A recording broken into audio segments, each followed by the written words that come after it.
श्रीमद कुंज विहारणे नमः। श्री स्वामी हरिदास विजितेत्राम, श्री युगल सरकार, सदगुरुदेव और आप सभी रसिक भक्तवृंदों के श्री चरणों में दास का साष्टांग दंडवत प्रणाम। आज श्रीमद् भागवत महापुराण के सप्तम स्कंद के अंतर्गत 15वां अध्याय गृहस्थों के लिए मोक्ष धर्म का वर्णन। नारद जी कहते हैं, युधिष्ठिर, कुछ ब्राह्मणों की निष्ठा कर्म में, कुछ की तपस्या में, कुछ की वेदों के स्वाध्याय और प्रवचन में, कुछ की आत्मज्ञान के संपादन में तथा कुछ की योग में होती है।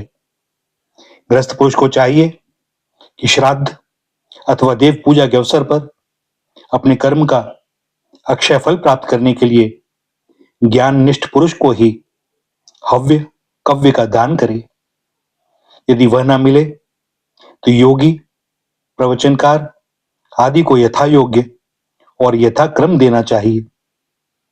देव कार्य में 2 और पितृ कार्य में 3 अथवा दोनों में एक एक ब्राह्मण को भोजन कराना चाहिए।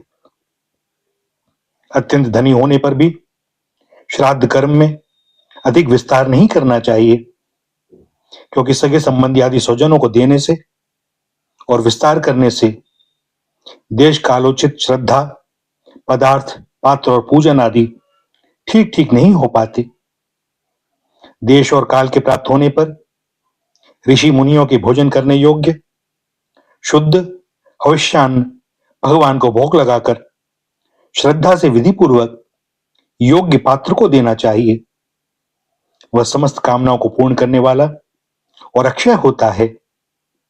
देवता, ऋषि, पितर, अन्य प्राणी, स्वजन और अपने आप को भी अन्न का विभाजन करने के समय परमात्मा स्वरूप ही देखे। धर्म का मर्म जानने वाला पुरुष श्राद्ध में मांस का अर्पण न करे और न स्वयं ही उसे खाए, क्योंकि पितरों को ऋषि मुनियों के योग्य भविष्यान्न से जैसी प्रसन्नता होती है, वैसी पशु हिंसा से नहीं होती। जो लोग सद्धर्म पालन की अभिलाषा रखते हैं, उनके लिए इससे बढ़कर और कोई धर्म नहीं है कि किसी भी प्राणी को मन, वाणी और शरीर से किसी प्रकार का कष्ट न दिया जाए। इसी से कोई कोई यज्ञ तत्व को जानने वाले ज्ञानी ज्ञान के द्वारा प्रज्वलित आत्मसंयोग रूप अग्नि में इन कर्ममय यज्ञों का हवन कर देते हैं और बाह्य कलापों से उपरत हो जाते हैं। जब कोई इन द्रव्यमय यज्ञों से यजन करना चाहता है, तब सभी प्राणी डर जाते हैं। वे सोचने लगते हैं कि यह अपने प्राणों का पोषण करने वाला निर्दयी मूर्ख मुझे अवश्य मार डालेगा। इसलिए धर्मज्ञ मनुष्य को यही उचित है कि प्रतिदिन प्रारब्ध के द्वारा प्राप्त मुनि जनोचित भविष्यान्न से ही अपने नित्य और नैमित्तिक कर्म करे तथा उसी से सर्वदा संतुष्ट रहे। अधर्म की 5 शाखाएं हैं: विधर्म, परधर्म, आभास, उपमा और छल।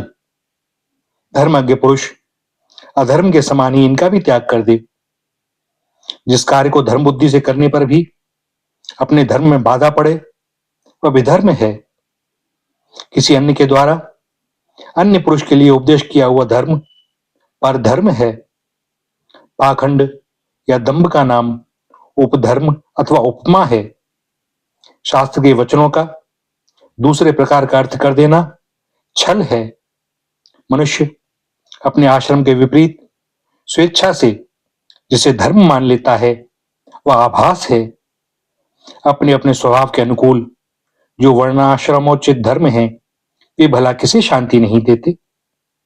धर्मात्मा पुरुष निर्धन होने पर भी धर्म के लिए अथवा शरीर निर्वाह के लिए धन प्राप्त करने की चेष्टा न करे, क्योंकि जैसे बिना किसी प्रकार की चेष्टा किए अजगर की जीविका चलती ही है, वैसे ही निवृत्ति परायण पुरुष की निवृत्ति ही उसकी जीविका का निर्वाह कर देती है।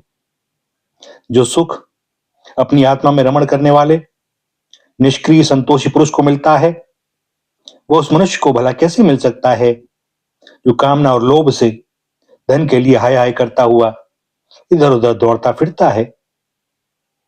जैसे पैरों में जूता पहनकर चलने वाले को कंकड़ और कांटों से कोई डर नहीं होता, वैसे ही जिसके मन में संतोष है उसके लिए सर्वदा और सब कहीं सुख ही सुख है, दुख है ही नहीं। युधिष्ठिर, न जाने क्यों मनुष्य केवल जल मात्र से ही संतुष्ट रहकर अपने जीवन का निर्वाह नहीं कर लेता, अपितु रसनेन्द्रिय और जननेन्द्रिय के फेर में पड़कर यह बेचारा घर की चौकसी करने वाले कुत्ते के समान हो जाता है। जो ब्राह्मण संतोषी नहीं है, इंद्रियों की लोलुपता के कारण उसके तेज, विद्या, तपस्या और यश क्षीण हो जाते हैं और वह विवेक भी खो बैठता है। भूख और प्यास मिट जाने पर खाने पीने की कामना का अंत हो जाता है। क्रोध भी अपना काम पूरा करके शांत हो जाता है। परंतु यदि मनुष्य पृथ्वी की समस्त दिशाओं को जीत ले और भोग ले, तब भी लोभ का अंत नहीं होता। अनेक विषयों के ज्ञाता, शंकाओं का समाधान करके चित्त में शास्त्रोक्त अर्थ को बैठा देने वाले और विद्वत सभाओं के सभापति बड़े बड़े विद्वान भी असंतोष के कारण गिर जाते हैं। धर्मराज, संकल्पों के परित्याग से काम को, कामनाओं के त्याग से क्रोध को, संसारी लोग जिसे अर्थ कहते हैं उसे अनर्थ समझकर लोभ को और तत्व के विचार से भय को जीत लेना चाहिए। अध्यात्म विद्या से शोक और मोह पर, संतों की उपासना से दंभ पर, मौन के द्वारा योग के विघ्नों पर और शरीर प्राण आदि को निश्चेष्ट करके हिंसा पर विजय प्राप्त करनी चाहिए। आदि भौतिक दुख को दया के द्वारा, आदि दैविक वेदना को समाधि के द्वारा और आध्यात्मिक दुख को योग बल से एवं निद्रा को सात्विक भोजन, स्थान, संग आदि के सेवन से जीत लेना चाहिए। सत्वगुण के द्वारा रजोगुण एवं तमोगुण पर और उपरति के द्वारा सत्वगुण पर विजय प्राप्त करनी चाहिए। श्री गुरुदेव की भक्ति के द्वारा साधक इन सभी दोषों पर सुगमता से विजय प्राप्त कर सकता है। हृदय में ज्ञान का दीप जलाने वाले गुरुदेव साक्षात भगवान ही हैं। जो दुर्बुद्धि पुरुष उन्हें मनुष्य समझता है, उसका समस्त शास्त्र श्रवण हाथी के स्नान के समान व्यर्थ है। बड़े बड़े योगेश्वर जिनके चरण कमलों का अनुसंधान करते रहते हैं, प्रकृति और पुरुष के अधीश्वर, वे स्वयं भगवान ही गुरुदेव के रूप में प्रकट हैं। इन्हें लोग भ्रम के कारण मनुष्य मानते हैं। शास्त्रों में जितने भी नियम संबंधी आदेश हैं, उनका एकमात्र तात्पर्य यही है कि काम, क्रोध, लोभ, मोह, मद और मत्सर, इन 6 शत्रुओं पर विजय प्राप्त कर ली जाए, अथवा पांचों इंद्रिय और मन, ये 6 वश में हो जाएं। ऐसा होने पर भी यदि उन नियमों के द्वारा भगवान के ध्यान, चिंतन आदि की प्राप्ति नहीं होती, तो उन्हें केवल श्रम मात्र ही समझना चाहिए। जैसे खेती, व्यापार आदि और उनके फल भी योग साधना के फल भगवत प्राप्ति या मुक्ति को नहीं दे सकते, वैसे ही दुष्ट पुरुष के श्रौत स्मार्थ कर्म भी कल्याणकारी नहीं होते, प्रत्युत उल्टा फल देते हैं। जो पुरुष अपने मन पर विजय प्राप्त करने के लिए उद्यत हो, वह आसक्ति और परिग्रह का त्याग करके संन्यास ग्रहण करे, एकांत में अकेला ही रहे और भिक्षावृत्ति से शरीर निर्वाह मात्र के लिए स्वल्प और परिमित भोजन करे। युधिष्ठिर पवित्र और समान भूमि पर अपना आसन बिछावे और सीधे स्थिर भाव से समान और सुखकर आसन से उस पर बैठकर ओमकार का जप करे। जब तक मन संकल्प विकल्पों को छोड़ ना दे, तब तक नासिका के अग्रभाग पर दृष्टि जमाकर पूरक, कुंभक और रेचक द्वारा प्राण तथा अपान की गति को रोके। काम की चोट से घायल चित्त इधर उधर चक्कर काटता हुआ जहां जहां जाए, विद्वान पुरुष को चाहिए कि वह वहां से उसे लौटा लाए और धीरे धीरे हृदय में रोके। जब साधक निरंतर इस प्रकार का अभ्यास करता है, तब ईंधन के बिना जैसे अग्नि बुझ जाती है, वैसे ही थोड़े समय से उसका चित्त शांत हो जाता है। इस प्रकार जब काम वासनाएं चोट करना बंद कर देती हैं और समस्त वृत्तियां अत्यंत शांत हो जाती हैं, तब चित्त ब्रह्मानंद के संस्पर्श में मग्न हो जाता है और फिर उसका कभी उत्थान नहीं होता। जो सन्यासी पहले तो धर्म, अर्थ और काम के मूल कारण गृहस्थाश्रम का परित्याग कर देता है और फिर उन्हीं का सेवन करने लगता है, वह निर्लज्ज, अपने उगले हुए को खाने वाला कुत्ता ही है। इन्होंने अपने शरीर को अनात्मा, मृत्युग्रस्त और विष्ठा, कृमि एवं राख समझ लिया था। वे ही मूढ़ फिर उसे आत्मा मानकर उसकी प्रशंसा करने लगते हैं। कर्म त्यागी गृहस्थ, व्रत त्यागी ब्रह्मचारी, गांव में रहने वाला वानप्रस्थी और इंद्रिय लोलुप सन्यासी, ये चारों आश्रम के कलंक हैं और व्यर्थ ही आश्रमों का ढोंग करते हैं। भगवान की माया से विमोहित उन मूढ़ों पर तरस खाकर उनकी उपेक्षा कर देनी चाहिए।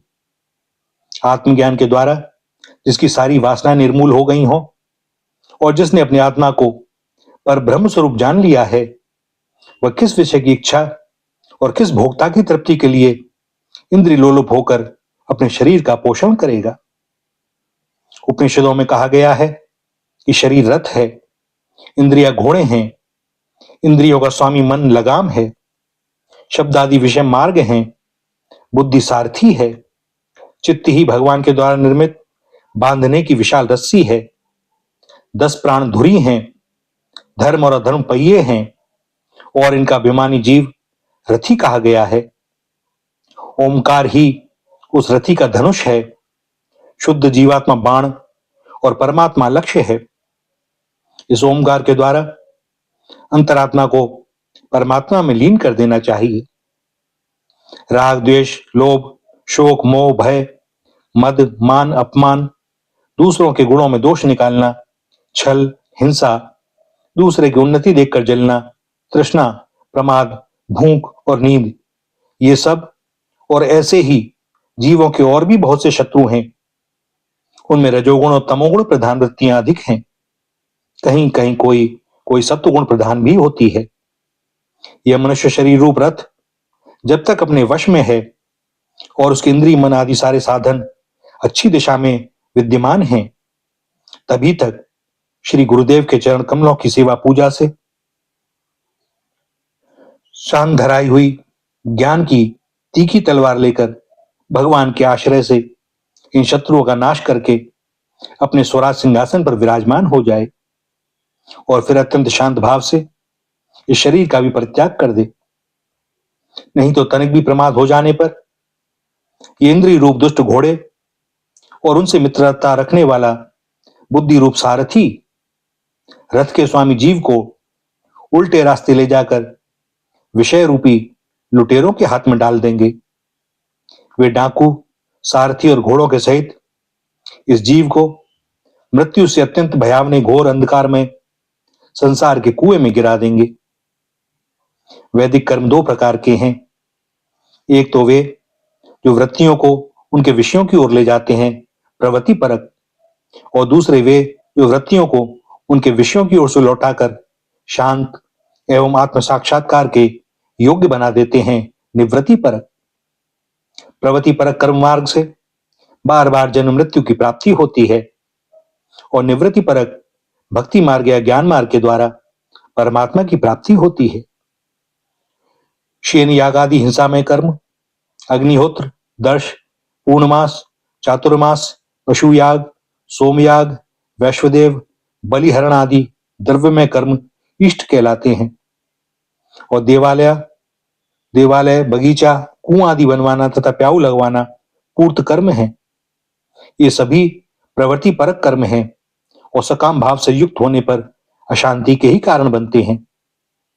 प्रवृत्ति परायण पुरुष मरने पर चरु पुरोडाशादि यज्ञ संबंधी द्रव्यों के सूक्ष्म भाग से बना हुआ शरीर धारण करके धूमाभिमानी देवताओं के पास जाता है। फिर क्रमशः रात्रि कृष्ण पक्ष और दक्षिणायन के अभिमानी देवताओं के पास जाकर चंद्रलोक में पहुंचता है। वहां से भोग समाप्त होने पर अमावस्या के चंद्रमा के समान क्षीण होकर वृष्टि द्वारा क्रमशः औषधि, लता, अन्न और वीर्य के रूप में परिणित होकर पितृयान मार्ग से पुनः संसार में ही जन्म लेता है। युधिष्ठिर गर्भाधान से लेकर अंत्येष्टि पर्यंत संपूर्ण संस्कार जिनके होते हैं उनको द्विज कहते हैं। उनमें से कुछ तो पूर्वोक्त प्रवृत्ति मार्ग का अनुष्ठान करते हैं और कुछ निवृत्ति मार्ग का। निवृत्ति परायण पुरुष इष्ट पूर्त आदि कर्मों से होने वाले समस्त यज्ञों को विषयों का ज्ञान कराने वाले इंद्रियों में हवन कर देता है। इंद्रियों को दर्शनादि संकल्प रूप मन में, वैकारिक मन को परावाणी में और परावाणी को वर्ण समुदाय में, वर्ण समुदाय को अ उ म अर्थात ओम, इन तीन स्वरों के रूप में रहने वाले ओंकार में, ओंकार को बिंदु में, बिंदु को नाद में, नाद को शुद्धात्मा रूप प्राण में तथा प्राण को ब्रह्म में लीन कर देता है।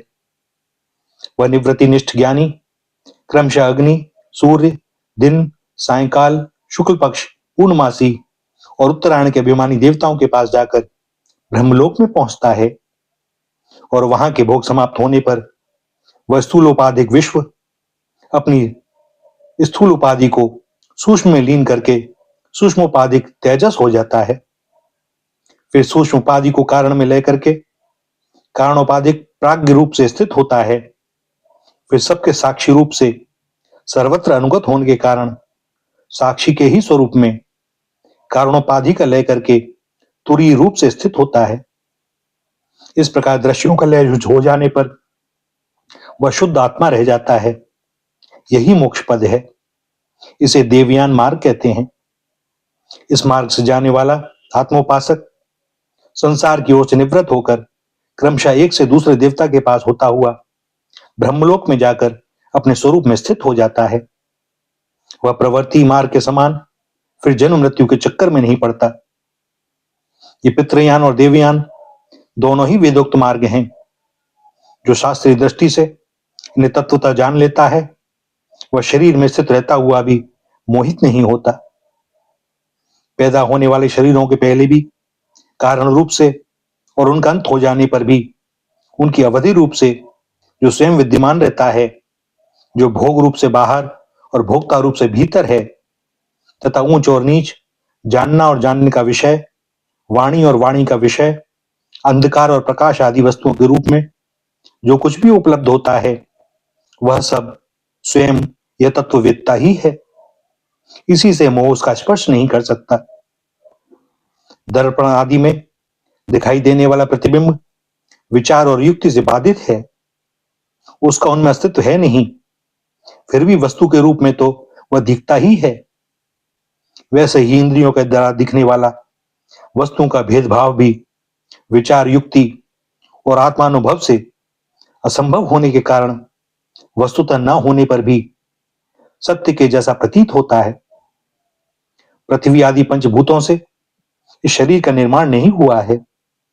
वास्तविक दृष्टि से देखा जाए तो न तो वह उन पंचभूतों का संघात है और न विकार या परिणाम ही, क्योंकि यह अपने अवयवों से न तो पृथक है और न उनमें अनुगत ही, अतएव मिथ्या है।